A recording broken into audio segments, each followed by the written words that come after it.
Hi, it's Nancy from Caring Kind. I'm here today with a kind of special project. I'm trying something new, so hang in here with me. I hope that you'll get something out of this thing that we're going to talk about.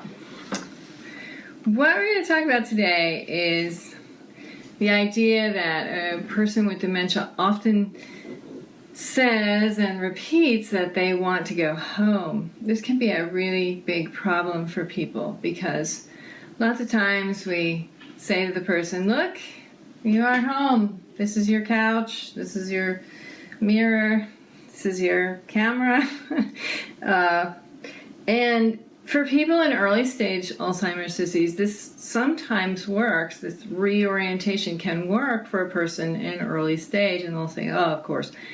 But for a person in middle stage, when they want to go home, a lot of times what they're talking about is their childhood home, right? So instead of fighting with them, which we never really want to do, what we can do is we can ask them about home. We can say, well, where is home? And, they might give us the details, or they might get grumbly and say, you know where it is. Okay. So because you do know where it is, you can offer that to them. You say, oh, you mean, back in Dublin. And, they'll get some recognition there. And you can ask them, describe home for me. Tell me about it. Tell me who's there. And, what will you be doing when you go home? So you talk to the person about home, giving them that feeling of being home, which for them is comforting because this place I am right now is disorienting and confusing and difficult. So I was thinking about this idea.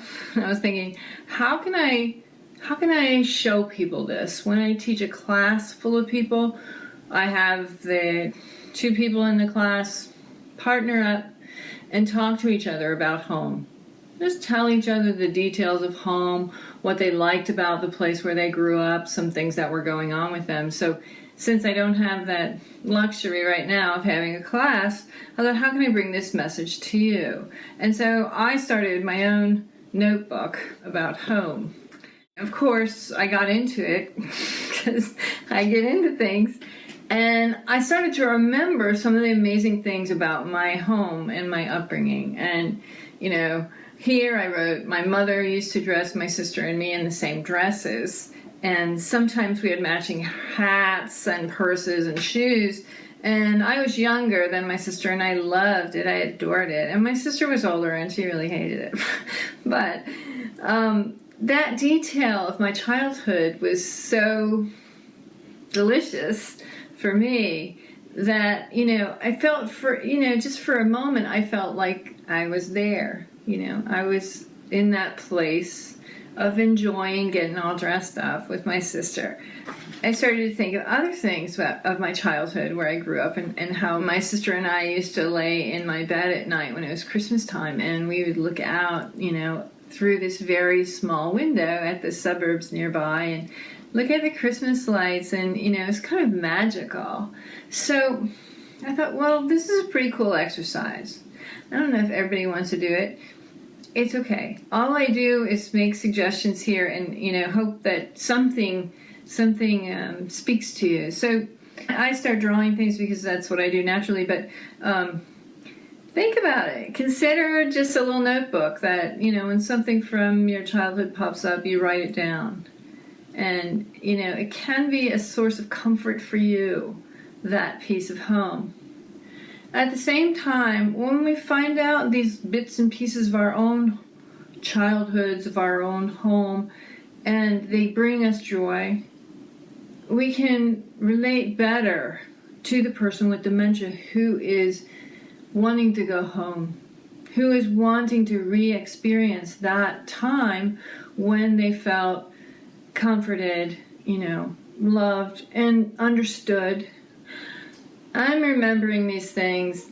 It's helping me to think, I got why the person with dementia might want to go home. So how do we help them? How do we have them describe that place? How do we have them, even writing down whatever they're saying to us? If we write them down, that means they're more important, We can always do that with people with dementia. Take a notebook, start writing down what they say. Because this is important to me. This matters to me.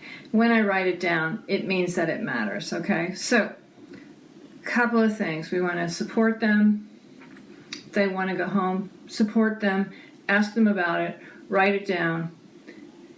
In this case, with a person with dementia, after we've established that communication, we want to change rooms because the person with dementia can be distracted when we change rooms. And we can also add an activity when we move into the next room. We add an activity that maybe even is related to home. So maybe, for me, laying in bed with my sister and looking at Christmas lights, maybe, I can help reenact that. So I get out some kind of Christmas ornaments or something like that, and we sort out the ornaments, or we just look at the ornaments and talk about them, that kind of thing. So we turn it into an activity. Activities can come out of anything, out of anywhere, all right? So that's home. I hope you like it. It's Nancy Henley, a Caring Kind. 646-744-2900, 646-744-2900. Give me your feedback. Let me know what's happening out there. Thank you for doing all the good stuff that you do. Take good care.